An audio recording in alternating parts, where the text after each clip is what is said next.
Doctor Prabha Atre foundation, स्वरमयी गुरुकुल सोलापूर शाखा आयोजित स्वर नृत्यांजली या पद्मविभूषण प्रभाताई अत्रे यांना श्रद्धांजलीपर कार्यक्रमात इथे उपस्थित असलेल्या सगळ्यांचं मनपूर्वक स्वागत.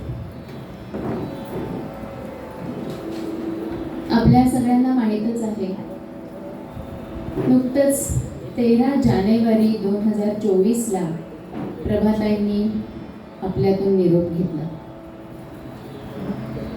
सगळं जीवन संगीत सेवेला वाहून घेतलेल्या प्रभाताई यांच्याविषयी जाणून घेत आजचा कार्यक्रम पुढे जाणार आहे.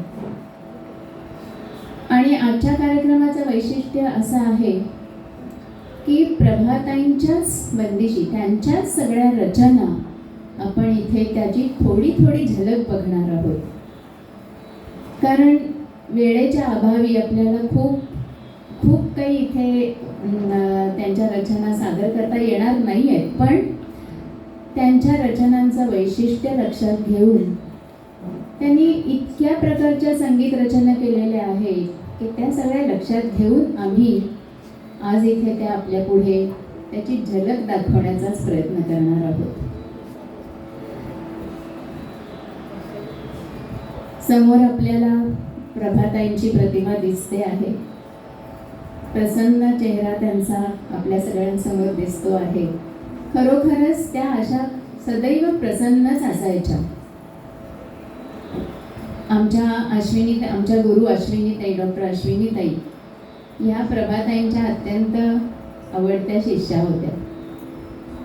आणि प्रभाताईंचं हे सगळं कार्य त्यांनी सोलापुरामध्ये स्वरमयी गुरुकुलची शाखा सुरू करून पुढे चालू ठेवलेलं आहे. आणि त्यांच्यामुळे आज इथे आम्ही त्यांच्या ज्या शिष्या सगळ्या गाणार आहोत, आमच्यापर्यंत प्रभाताईंचा वारसा असा पोचवलेला आहे त्यांनी. प्रभाताई म्हटलं तर या आमच्या गुरु माता आणि अश्विनीताईंच्या गुरु माता, अश्विनीताई आमच्या गुरुमाता, त्या अर्थी प्रभाताई आमच्या गुरु आजी होतात. आणि त्यांना आज आपण इथे विनम्र वंदन करूया आणि आजच्या कार्यक्रमाला सुरुवात करूया. सुरुवातीलाच अपर्णा धर्माधिकारी या आपली गायन कला इथे सादर करतील. इथे ज्या शिष्या गाणार आहेत त्या सुरुवातीला आपण काय सादर करणार आहोत ते सांगतील आणि आपली कला इथे सादर करतील. मी अपर्णाला विनंती करते त्यांनी आपली गायन सेवा रुजू करावी. नमस्कार.